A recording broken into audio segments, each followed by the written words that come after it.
kita berhasil. Yes, aku berhasil. Kau berhasil? Kau berhasil dengan penemuanmu? Ya, kita berhasil. Ya, kita berhasil menciptakan mesin waktu.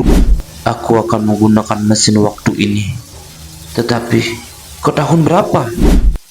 Aku tahu. Kita balik ke 2018, di mana Bitcoin masih harganya 5.000 dan kita beli sebanyak-banyaknya, dan kita balik ke masa sekarang dan kita akan kaya raya.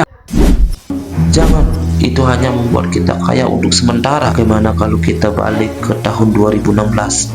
Kita bikin channel YouTube Mobile Legends. Kita akan jadi konten gaming Mobile Legends pertama di YouTube dan mengalahkan semua channel YouTube gaming. Jangan, kita harus kembali ke waktu di mana kita akan dilahirkan dan kita bisa memilih untuk dilahirkan menjadi Rafathar. Dengan itu kita akan menjadi kaya semenjak dalam kandungan.